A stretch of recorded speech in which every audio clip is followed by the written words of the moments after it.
Welcome back to Haunted Horizons. Tonight, we bring you one of the most terrifying stories yet. A horror so unsettling, it will make you question what's real and what's not. Imagine this. You wake up one day and everything feels slightly off.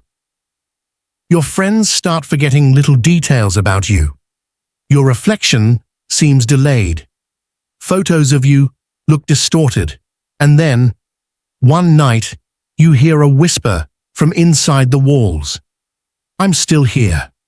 The silent ones have come. And once they replace you, no one will even remember you existed. This story is not just horror. It's a warning. Because if you ever feel like something is watching you in the silence, you might already be too late. Subscribe now, turn off the lights, and prepare for the nightmare to begin. Welcome to the Silent Ones. Let's begin.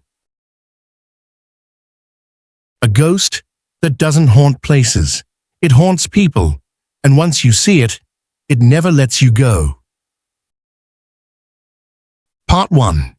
The First Silence. When Liam's grandmother died, the house was filled with whispers, relatives, neighbors, prayers, but at the funeral, something was wrong. It was too quiet.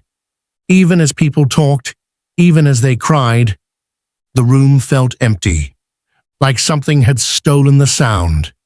And then, in the farthest corner of the room, Liam saw her, a woman in black, standing completely still, not grieving, not moving, just watching.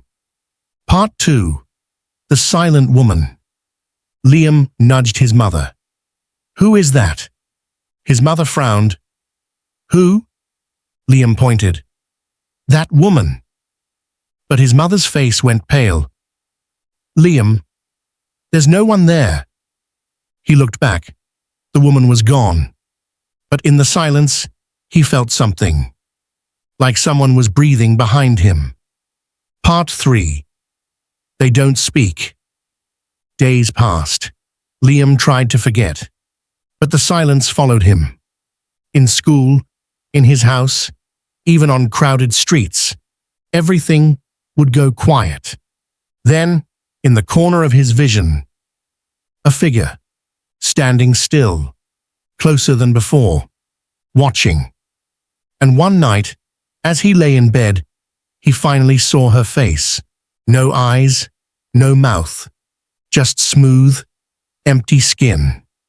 And she whispered, I know you see me. Part 4. The Rule. Liam searched for answers, and in an old forum, he found it. A single post, no name, just a warning. If you ever see them, don't speak, don't acknowledge them. If you do, they never leave. Liam's heart pounded. He had already spoken. The next night, he woke up to silence. No wind, no outside noise. And in the doorway, the silent ones were waiting. Part 5. The Last Sound. Liam couldn't move. There were more of them now, figures in black, standing motionless, closer, surrounding his bed, his throat locked. He knew the rule. Don't speak. But then, one of them tilted its head, and it whispered, in his own voice, Say something. Liam's breath hitched. Just one word, just one sound. His voice, coming from their mouths, mocking him. And before he could stop himself, he screamed. The figures rushed forward. The silence swallowed everything. Part 6.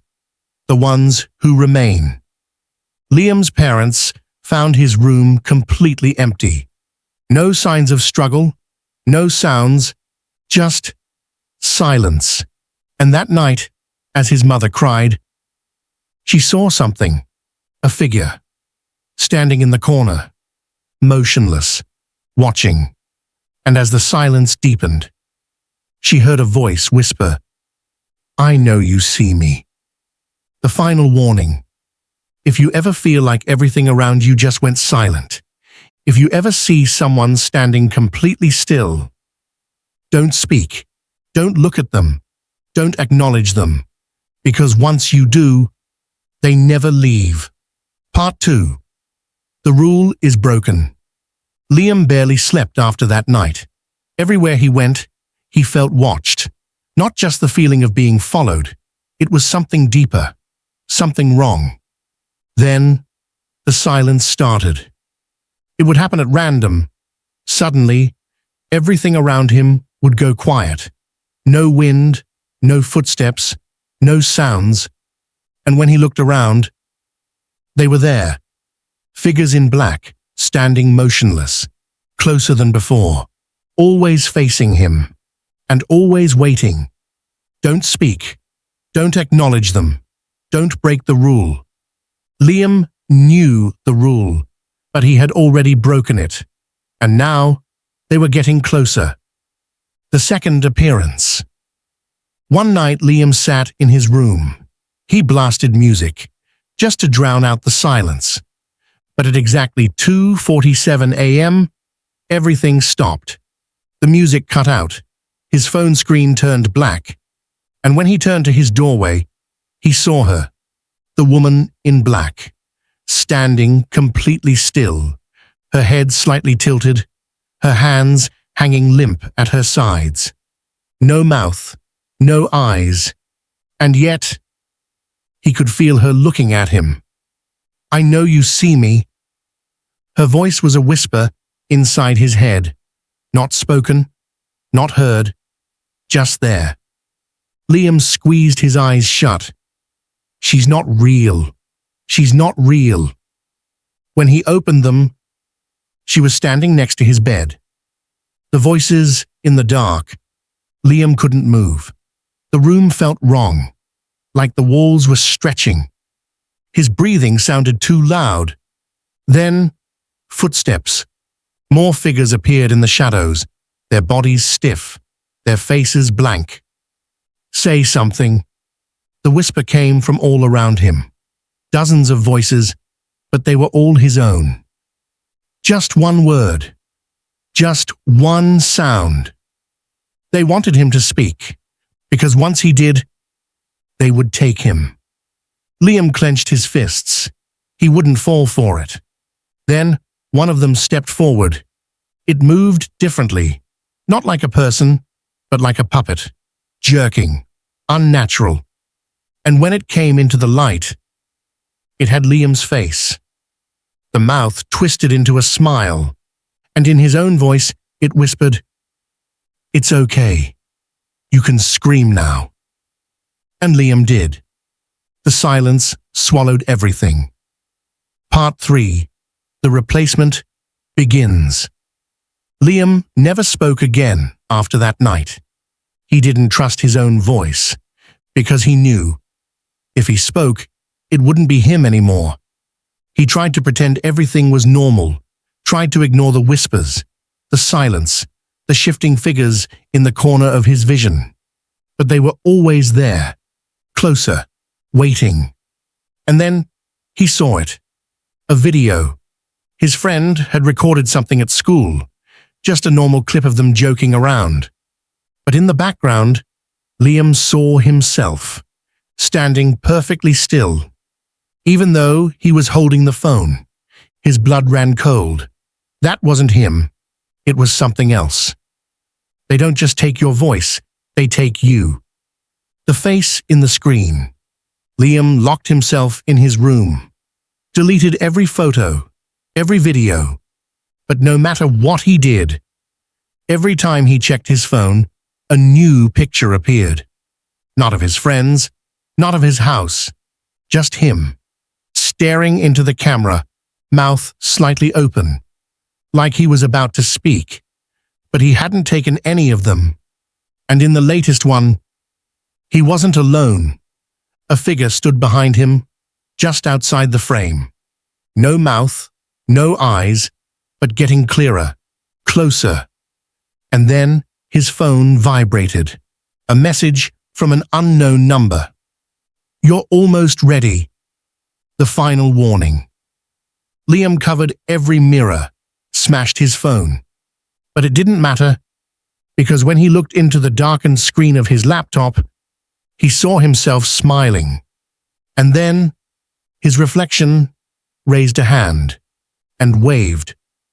What happens next? No one knows exactly what the silent ones do when they take someone. Some say the real person fades away, lost in the silence forever. Others say they become the next shadow in the background, waiting for their turn. But one thing is certain. If you ever feel like your reflection is smiling at you when it shouldn't, if you ever hear silence that feels too deep, it means they've chosen you. And once they do, you don't exist anymore. Part 4. The Last Echo. Liam was disappearing, not physically, but in every other way. His friends didn't notice him anymore. They spoke around him, not to him. His teachers skipped over his name in roll call. Even his mother hesitated when she looked at him, as if trying to remember who he was.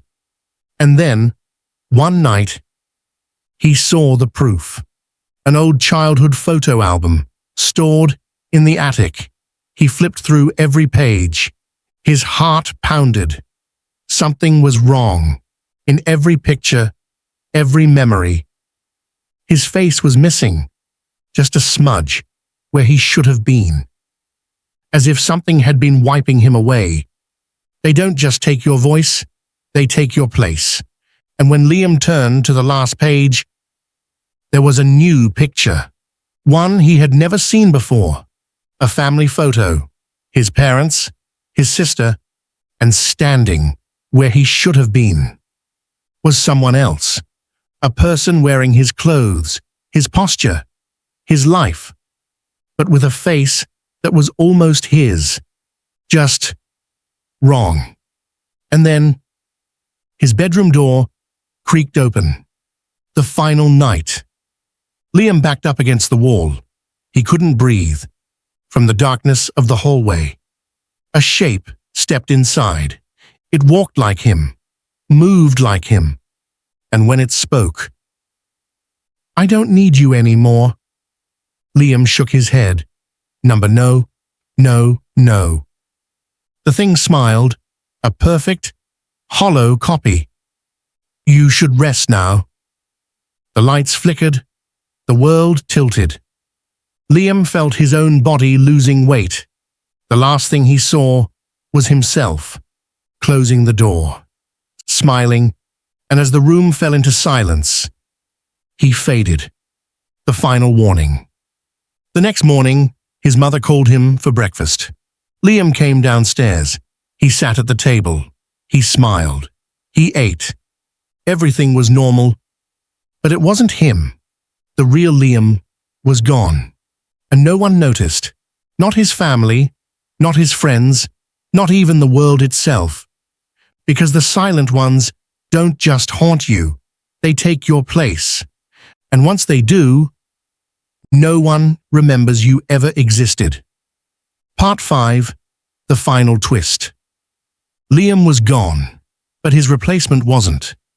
For weeks, everything remained normal. No one questioned him. No one noticed anything had changed. Until one night, his mother had a dream. She was standing in the hallway. The house was dark, silent. From Liam's bedroom, the door was slightly open. A faint shadow moved inside. She stepped forward, whispering, "Liam?" No response, but she heard something else. A whisper. Software. Chilling. Familiar. "Mom, I'm still here." Her blood ran cold. The voice was coming from inside the walls. "Mom, please, let me out." She woke up gasping. The house was silent. She turned her head toward Liam's door. It was closed. She almost convinced herself it was a dream. Almost, until she saw the scratch marks on the wall. Long, deep grooves, like fingernails scraping from the inside. The horror doesn't end. The next morning, she didn't say a word. She made breakfast as usual. Liam came downstairs smiling. He kissed her on the cheek. "Good morning, Mom." His voice was warm, normal, but when she looked into his eyes, she finally understood. That wasn't her son. She turned away, forcing herself to act normal. But later that night, when the house was quiet, she pressed her ear to the wall, and from deep inside the darkness, a voice whispered, "Mom, please don't forget me." The final warning. The silent ones don't just take your place. They keep the real you locked away, trapped behind the walls, hidden in the silence, screaming where no one can hear. And the worst part? Once they've replaced you, no one ever comes looking, because to the world, you were never missing, and you never will be.